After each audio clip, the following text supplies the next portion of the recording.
Hello, नमस्कार बच्चों।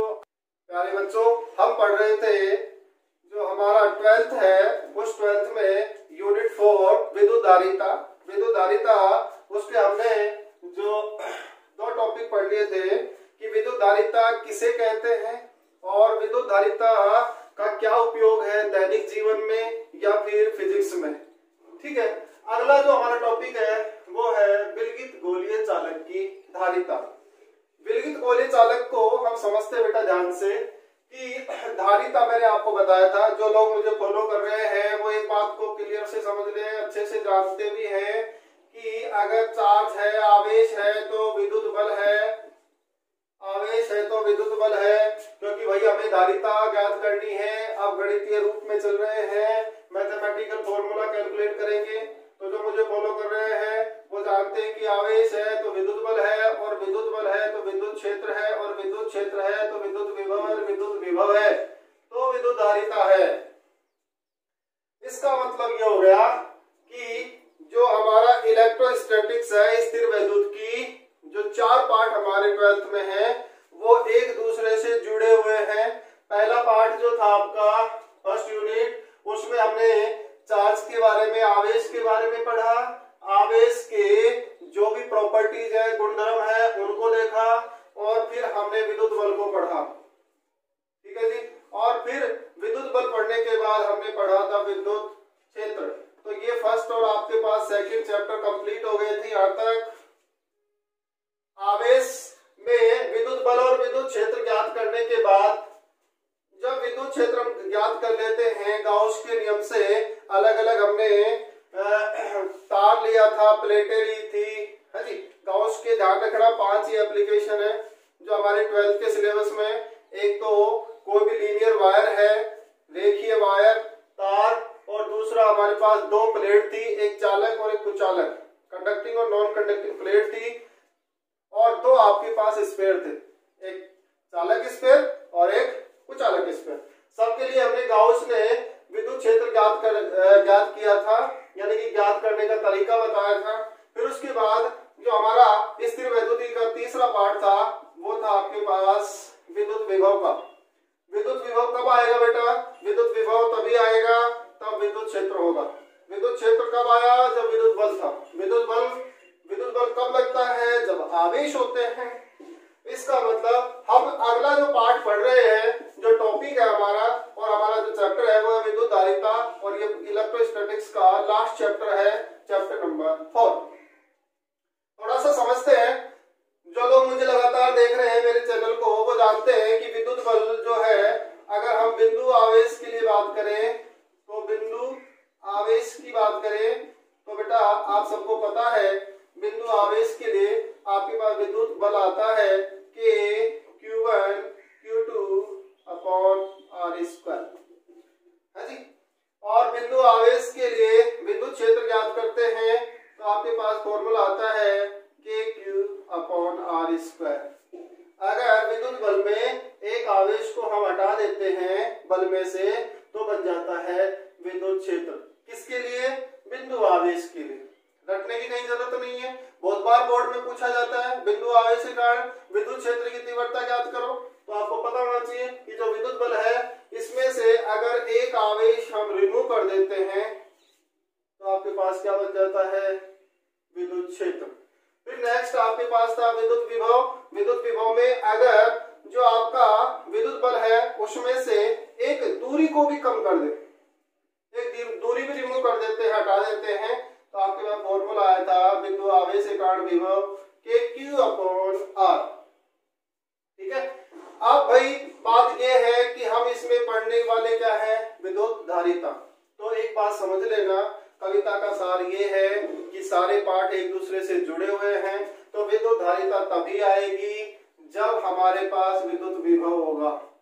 इसका मतलब जितने भी इस चैप्टर में टॉपिक आने वाले हैं सब में हमें विद्युत विभव ज्ञात करना पड़ेगा। ये बात ध्यान से नोटिस कर लेना। अच्छा, विद्युत विभव आ जाएगा, लेकिन कुछ टॉपिक ऐसे भी हैं जिनमें विद्युत विभव नहीं है। जैसे जो आपके पास प्लेटें हैं, प्लेट जो है चालक और कुचालक, उनका विद्युत विभव नहीं है हमारे पास तीसरे पार्ट में। तो तो फिर क्या करें, सोचो, सोच लिया।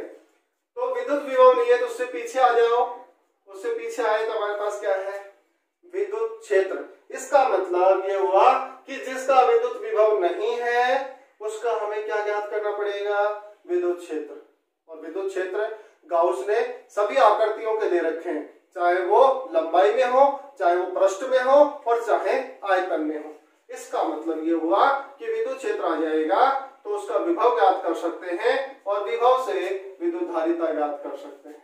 क्योंकि भाई विभव का जनरल सूत्र क्या था, धारिता का जनरल सूत्र क्या है, C बराबर Q बटे V। अरे ध्यान है क्या, ध्यान है, भूल गए, इससे प्रीवियस वीडियो में हमने पढ़ा था। इसका मतलब ये होगा कि C बराबर Q बटे V है तो हमें क्या चाहिए बेटा, V चाहिए। V चाहिए तो V मिल जाएगा और नहीं मिलेगा तो हम पहले कहां जाएंगे, E पर, यानी कि विद्युत क्षेत्र पर। अच्छा, विद्युत क्षेत्र पे और विद्युत क्षेत्र आने से सर फिर विभव कैसे आएगा, विद्युत धारिता तो सिंपल है, यहाँ पे विभव का मान रख देंगे नहीं। लेकिन बात एक ये आ गई कि अगर सब्जी विद्युत क्षेत्र आ गया तो फिर विद्युत क्षेत्र से पहले विभव पे जाना पड़ेगा, विभव का जो मान है वो यहाँ रखना होगा तब धारिता आएगी। तो भाई आपने पढ़ा है कि विद्युत क्षेत्र जो है, विद्युत क्षेत्र से विभव ज्ञात करने का एक संबंध हमारे पास आया था जिसको हमने बोला था V बराबर E इंटू डी, है जी। V और E में एक संबंध आया था हमारे पास, V बराबर E इंटू डी, ठीक है। इस संबंध का, इसको विभव प्रवणता भी कहते हैं, ठीक है। इस संबंध से हम कहां पहुंच जाएंगे, E से V पर पहुंच जाएंगे और V से यहाँ V का मान रखते ही हम कहां पहुंच जाएंगे, C पर। देखो किसी भी चीज को बेसिक है, किसी चीज को रटने की कोई जरूरत नहीं, इसका मतलब केवल और केवल क्या है, समझने की जरूरत है। अगर बातें समझ में आ गई तो आप सोचोगे कि फिजिक्स कितनी सरल है, ठीक है। बेसिक से चैप्टर को उठाता हूं, हर चैप्टर का जो है जो टॉपिक है उस टॉपिक का भी मैं बेसिक जो है उसका जो आप कह सकते हैं आधार जो है, वो आधार जो है वो मैं यहाँ लेके चलता हूँ। तो हम धारिता ज्ञात करना चाह रहे थे कोई भी गोलीय कोष्ठीय या गोलीय चालक की, तो मैंने कहा कि हमें पहले ये पता होना चाहिए कि हम किसका फॉर्मूला याद करें और किससे इसको सोल्व करें, ठीक है। और हमारे तो आपको पता है तो चैनल का नाम भी यही है, डायरेक्शन फिजिक्स क्लासेस, डीपीसी, है जी। डीपीसी का मतलब यही है, डीपीसी मकान की डीपीसी जितनी अच्छी मकान उतना ही अच्छा, मकानों में डीपीसी बनवाते हैं ना, तो डीपीसी मजबूत कर लो। तो मेरे तो चैनल का नाम ही मैंने डीपीसी रखा है, डायरेक्शन फिजिक्स क्लासेस, है ना। तो इसका मतलब अगर आपको अपनी बेसिक मजबूत करनी है तो फिर सारी चीजें इजी हो जाती है। चलो अब टॉपिक पे चलते हैं, ज्यादा डिस्कस नहीं करेंगे। हाँ जी, गोलीय चालक बनाएंगे तो पहले तो ये पता होना चाहिए जो टॉपिक हमारा वो क्या है, गोलीय चालक, विलगित गोलीय चालक। और गोला जो है उस गोले का विभव हमने ज्ञात कर रखा है क्या, हाँ जी, तीसरे चैप्टर में हमने गोले का विभव ज्ञात कर रखा है। तो गोले का विभव ज्ञात कर लेंगे और यहाँ रख देंगे तो C आ जाएगा, धारिता आ जाएगी कि नहीं।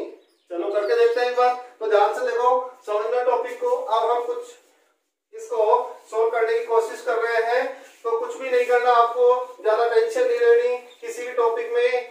पूरा मैथमेटिकल देखो कितना इजी लगेगा आपको, समझते हैं भाई। तो सबसे पहले हमने डायग्राम बनाया, ये आपका कोई भी गोलीय विलगित चालक है। इस चालक पर आपने आवेश दे रखा है, मान लीजिए क्यों आवेश आपने दे दिया, और फिजिक्स में तो हर चीज मानते हैं अपन, है जी, बिना माने कुछ नहीं होता। हाँ, ये मत मान लेना कि मैंने माना खाना खा लिया, है ना, और ऐसे बैठे रहो 10-15 दिन तक, है। हाँ जी, इसको हमने कितना आवेश दे दिया, इस विलगित गोलीय चालक को क्यों आवेश दे दिया, ठीक है, क्यों आवेश दे दिया। इस विलगित गोलीय चालक की माना त्रिज्या कितनी है, कैपिटल R, ठीक है, और ये इसका केंद्र है। अच्छा, गोले का केंद्र O है और उसकी त्रिज्या R है। तो हमने जो गोले हैं उनका विभव ज्ञात किया था 3 बिंदुओं पर, ध्यान हो तो। एक तो जो आपका गोला है उसके पृष्ठ से बाहर, यानी कि त्रिज्या से बाहर स्थित बिंदु पर, एक हमने कहा ज्ञात किया था, पृष्ठ पर, और एक अंदर स्थित बिंदु। अब हम यहाँ बात कर रहे हैं पृष्ठ की, पृष्ठ पर कितना विभव होगा, तो भाई हम लिख सकते हैं यहाँ से कि वी नो दैट, हम जानते हैं कि हम जानते हैं कि क्या जानते हैं साहब, हम जानते हैं कि गोले के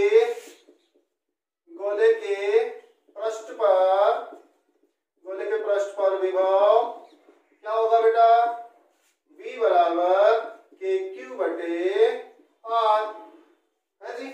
आर दिया है, क्यू इसको आवेश दिया है, के कांस्टेंट है जी। तो इसको दे देंगे इक्वेशन नंबर फर्स्ट। अब हमें धारिता याद करनी है, टॉपिक हमारा धारिता का है, तो हम लिखेंगे धारिता की परिभाषा से,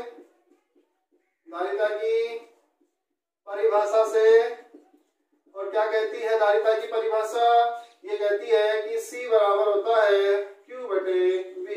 इसको दे देंगे equation number second. Substitute these value in these equation, then we can calculate capacitance of a isolated spherical conductor। ठीक है, समीकरण 1 से मान 2 में रख देते हैं, C का मान याद करते हैं, सुंदर सा रिजल्ट आएगा आपके जैसा। अभी तो सुंदर है तो रिजल्ट भी कैसा आएगा, सुंदर। डायग्राम भी सुंदर बनाना है आपके जैसा।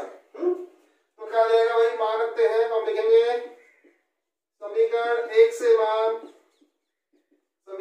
मान, समीकरण कौन सी में रख रहे हैं भाई, 2 में है जी, रखते हैं। तो C बराबर आपके पास क्या जाएगा, मैं यहाँ रख देता हूँ, तो C बराबर Q बटे, और V का मान क्या है ये, तो KQ अपॉन R।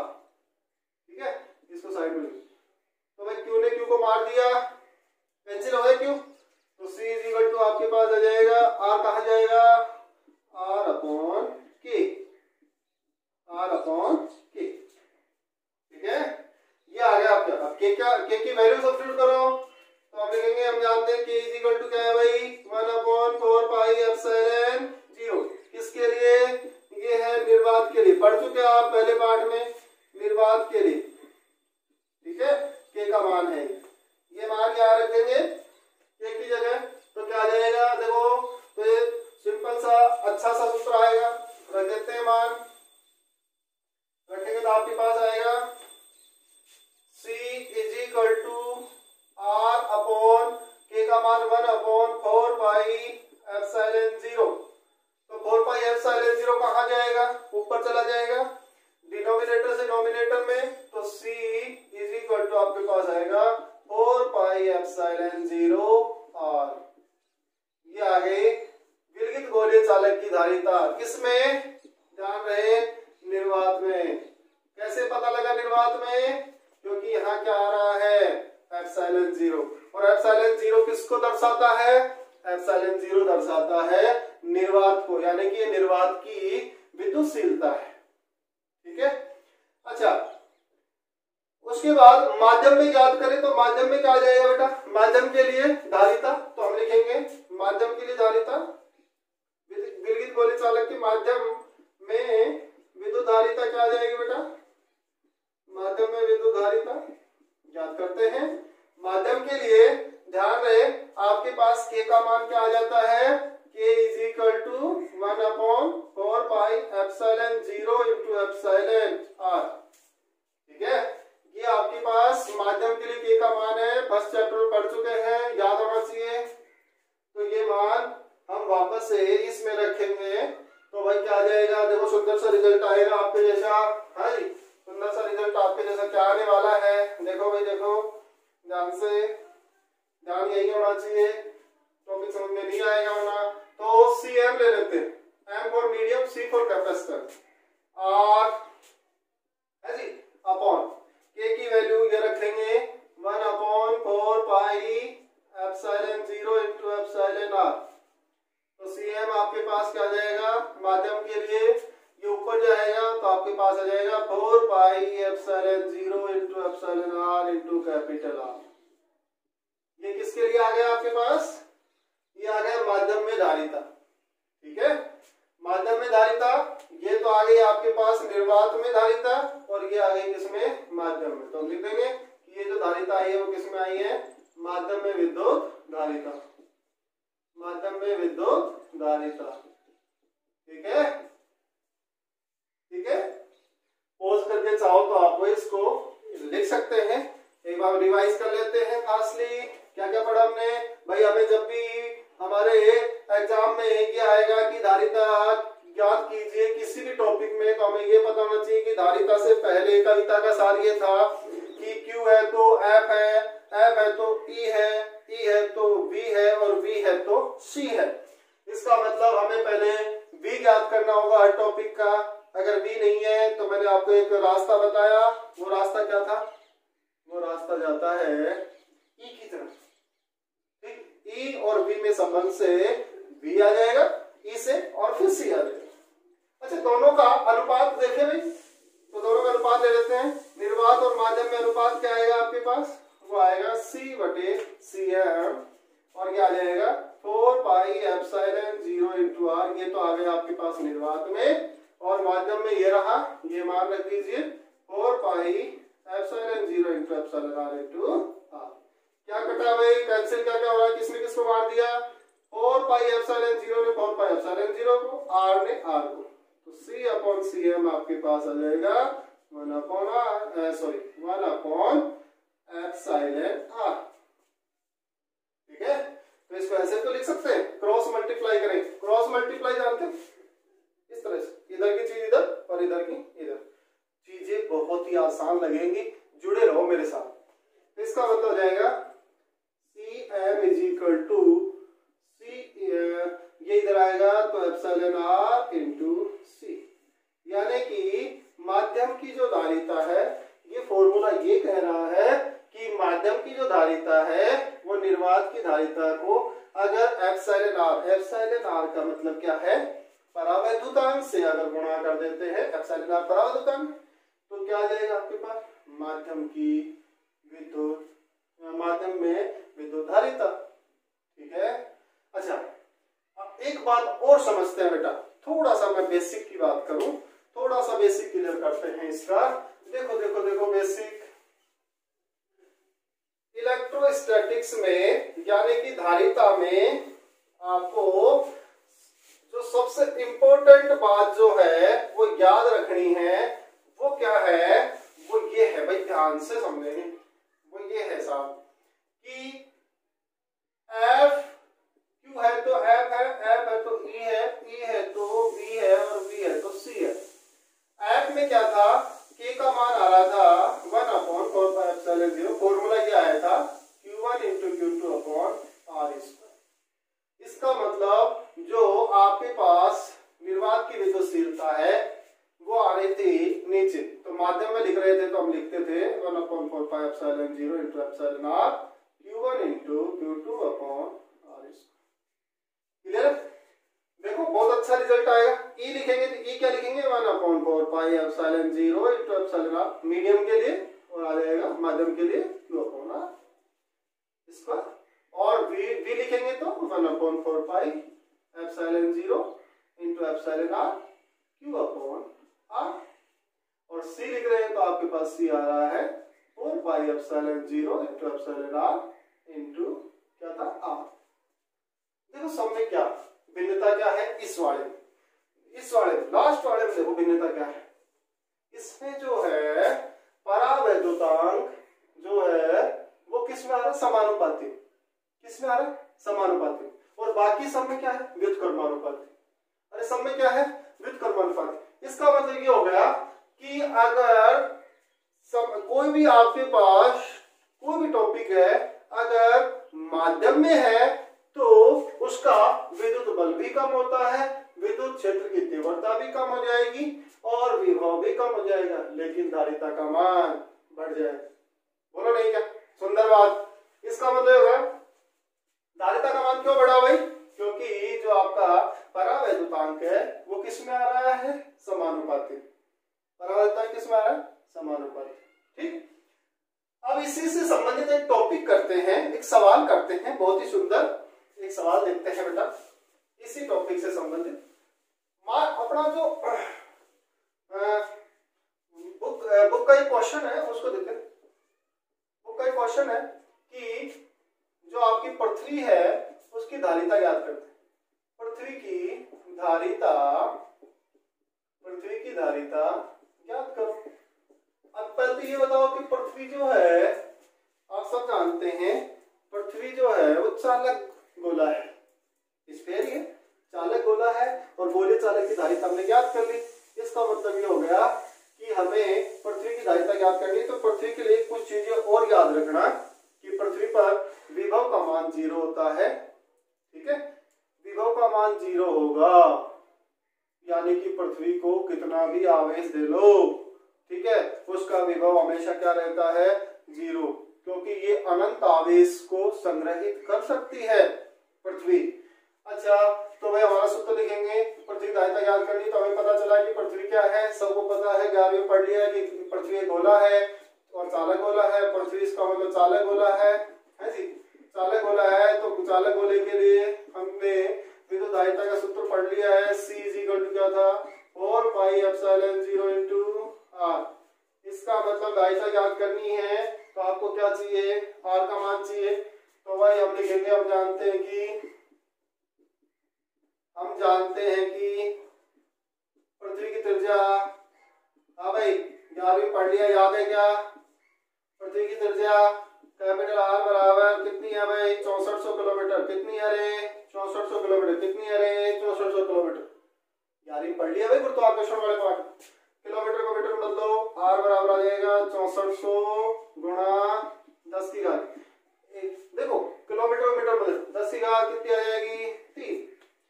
चाहो तो आप देख लेना, 1 kilometre is equal to 10 to power 3 metre है जी। तो भैया आपके पास आ जाएगा R is equal to 64 multiply 10 to power 2 और 3 कितनी हो गई, 5, ठीक है, मीटर, ठीक है। इसको ऐसे तो लिख सकते हैं, R is equal to 6.4 multiply 10 to power 6 metre. लिखने का तरीका है ना, हमने पढ़ा था सार्थक अंक 11वीं में, तो हम सार्थक अंकों तक जाते हैं, इस वजह से ऐसा लिखा है। ये मान यहाँ रख देते हैं। एक हमें चाहिए 4 पाई एप्सिलॉन 0 का मान, तो इसको भी समझते हैं, इसकी कहानी क्या है भाई, इधर इसकी कहानी कर देते हैं पूरी। तो भाई हम जानते हैं कि 1/4 पाई एप्सिलॉन 0 का मान कितना होता है, याद है क्या, 9 मल्टीप्लाई 10 टू पावर 9 है ना, और मात्रक था यहाँ न्यूटन इंटू मीटर स्क्वायर और कूलम स्क्वायर। उल्टा कर दो भाई, उल्टा कर दो, तो 4 पाई एप्सिलॉन 0 का मान कितना हो जाएगा, 1/9 मल्टीप्लाई 10 टू पावर 9। अरे ठीक है, इसका मतलब ये मान हम यहाँ रख देते हैं, ये दोनों, तो आपके पास धारिता आ जाएगी। देखो C का मान याद करते हैं, तो C is equal to 4 pi epsilon 0 का मान 1/9 multiply 10 to power 9 multiply R का मान ये रहा 6.4 मल्टीप्लाई 10 टू पावर 6, ठीक है। और भाई इसको सोल्व करेंगे तो C इज इक्वल टू आपके पास आएगा 711 माइक्रोफैरड। क्या आएगा, क्या आने वाला है, 711 माइक्रोफैरड। मैंने कैलकुलेट कर लिया, आप भी करके देखना, अगर नहीं आए तो कमेंट करना है जी। कितना आएगा, 711 माइक्रोफैरड, ठीक है।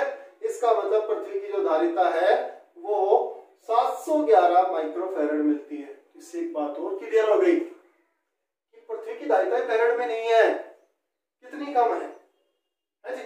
इसका मतलब ये हो गया कि भाई पृथ्वी की धारिता फैरड में नहीं है, माइक्रो में आ रही है, तो फैरड तो बहुत बड़ा मात्रक हो गया। जो फैरड साइंटिस्ट थे जिन्होंने धारिता की खोज की, उन्हीं के नाम से मात्रक बनाया फैरड है जी। तो इसका मतलब तो ये हो गया, एक बात तो क्लियर हो गई कि भाई पृथ्वी की धारिता, जो पृथ्वी इतना बड़ा गोला है जिसकी त्रिज्या 6400 किलोमीटर है, उसकी धारिता ही माइक्रोफैरड में आ रही है। तो फिर 1 फैरड धारिता के लिए कितना बड़ा गोला होना चाहिए, ये भी एक सवाल बन सकता है, और आपकी किताब में है, बुक में। करते हैं भाई इसको, ठीक है। तो इसको पॉज करके उतार लो एक बार चाहो तो, ठीक, हाँ जी।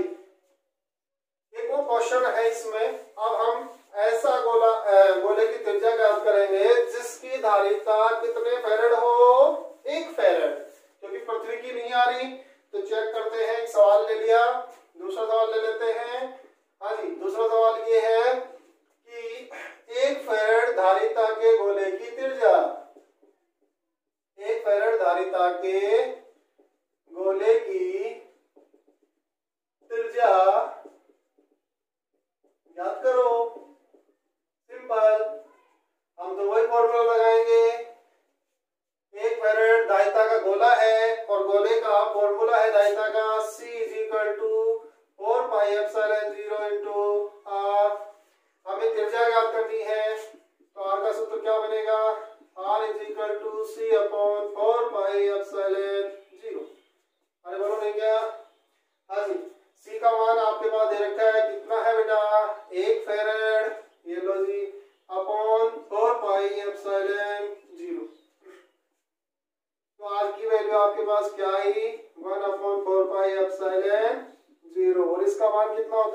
बताया था, जितने भी कांस्टेंट है याद कर लो अच्छे से, जितने भी कांस्टेंट है याद कर लो अच्छे से। एप्सिलॉन 0 का मान कितना है याद है, 8.85 गुणा 10 की घात माइनस 12 है जी। तो इसका मान आ जाएगा 9 गुणा 10 की घात 9, और ये किसमें है, मीटर। आर का मान आ गया आपके पास, अच्छा मीटर में है, किलोमीटर में है तो क्या लिख सकते हैं, 9 गुणा 10 की घात 6 किलोमीटर। 3 कम हो जाए, हाँ भाई इसको क्या लिख सकते हैं, इसको लिख सकते हैं R इज इक्वल टू 9000000, कितनी जीरो है, 6, 1 2 3 4 5 6, इतने किलोमीटर। हो देखो 90 लाख आ रहा है, ये तो 90 लाख किलोमीटर, इतना बड़ा गोला चाहिए एक फैराड धारिता के लिए। 90 लाख किलोमीटर त्रिज्या का इतना बड़ा गोला चाहिए, तब जाके उसकी धारिता कितनी होगी, 1 फैराड। बात समझ आई।